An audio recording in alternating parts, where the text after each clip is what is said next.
Ada dugaan Taipan, 9 naga sudah membeli partai politik untuk memasukkan undang-undang dan calon presiden yang sesuai dengan kepentingan mereka. Dugaannya, Taipan 9 naga membeli 9 partai politik masing-masing 1 triliun, total 9 triliun, plus membeli suara masing-masing anggota DPR 575 untuk mengegulkan UU. Hal itu diungkapkan oleh Sutoyo Abadi. Secara hitungan matematis, Sutoyo mengatakan, total biaya Taipan 9 naga untuk menguasai DPR RI dengan membeli parpol dan anggota DPR cuma 15 triliun, ditambah dana pencapresan sebesar 20 triliun. Indonesia sudah dikuasai para Taipan cuma bermodalkan 35 triliun. Jika itu patungan para Taipan, lebih ringan lagi beban para Taipan. Jika KPU, MK juga dikuasai para Taipan, total tidak sampai 40 triliun. Indonesia habis dikuasai oleh para Taipan Indonesia. Para bandar atau bandit politik uang 1 triliun sangat kecil. Seperti seumpama satu naga seperti BT lebih dari mampu untuk membeli 9 partai sekaligus, yaitu 9 triliun. Patungan para Taipan bisa membeli Indonesia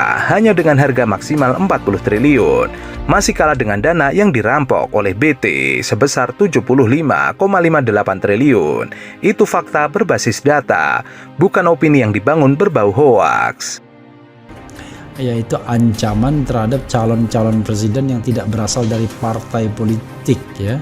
Ada wacana untuk menghadang, ya, itu katanya wacana, ya. Ada wacana tolak capres, ya, bukan kader dari partai politik. Kalau memang ada, luar biasa memang DPR kita ini, ya. Lama-lama kemudian mereka berpikir dalam perspektif yang sangat sempit, yaitu kepentingan partai politik. Dia mengatakan, ya sudah, silahkan bangun partai politik, kemudian 50% plus 1. Jadi mereka lupa bahwa hakikat partai politik itu adalah kepentingan rakyat, ya.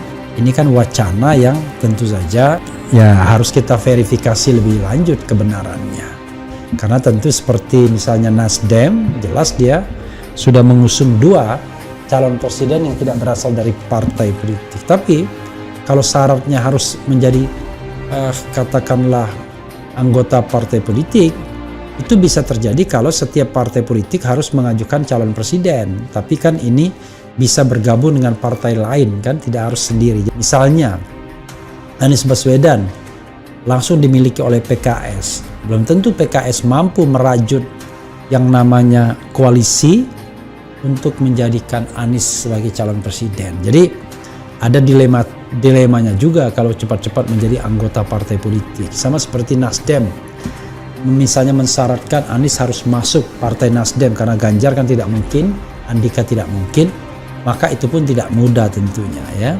Yang paling fair itu adalah ya kalau kita membiarkan calon-calon presiden itu bersaing secara fair agar mereka bisa tumbuh dan berkembang sebagai calon-calon pemimpin ke depan.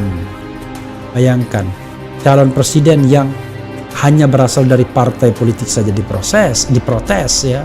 Apalagi kemudian ada ketentuan yang mengatakan harus menjadi anggota partai politik. Jadi calon presiden harus diajukan partai politik saja, itu diprotes, ya, bukan berasal dari partai politik. Jadi calon perseorangan atau independen kan belum bisa diakomodir for the time being. Karena itu apa yang sudah diberikan konstitusi ya dimaksimalkan. Jangan sampai kemudian malah dikebiri, ya. Bukan hanya itu saja, para pengusaha yang bisnisnya menabrak hukum tentu akan ketakutan jika Anies menjadi orang nomor 1 di Indonesia. Lahan garapan JIS itu dijadikan momentum yang kuat untuk membranding diri Pak Anies maju 2024. Jadi kalau kemarin ada sapi dengan nomor 024, ya arahnya kan ke 024 juga. Sekarang logikanya, walaupun dalam konteks diperbolehkan boleh, tetapi JIS itu dibangun untuk apa? Untuk pengembangan keolahragaan, khususnya sepak bola, kan. Tujuan awalnya kan itu. Tetapi sekarang apa yang terjadi? JIS itu dijadikan tempat untuk ibadah. Sholat Idul Fitri, sholat Idul Adha. Sholat Idul Fitri menginstruksikan seluruh ASN dan PJLP ikut sholat. Itu kan instruksi. Maka saya katakan yang namanya JIS itu jadikan ladang politik, ladang pencitraan bagi Pak Anies. maka mereka tentu berupaya menghalangi Anies Baswedan. Untuk menggagalkan Anies menjadi calon presiden, mereka menyewa buzzer untuk menyerang Anies. Pengembang pulau reklamasi kecewa, lalu khawatir jika Anies menjadi presiden. Ada satu perusahaan itu sudah memberikan kewajiban pada kita setoran itu 500 miliar dalam bentuk bangunan-bangunan. Ya teman-teman bisa hitung lah, kalau memberikannya aja 500 miliar, kira-kira skala bisnisnya dan keuntungannya berapa? Raksasa. Tapi saya diberi amanat ini oleh rakyat untuk bukan untuk gentar pada kekuatan uang, tapi untuk melaksanakan semua yang menjadi ketentuan. Dan saya ingin kirimkan pesan pada semua, jangan pernah coba-coba rupiahkan otoritas ini. Otoritas ini tidak untuk dirupiahkan, dan saya tidak berencana untuk berkompromi dengan rupiah.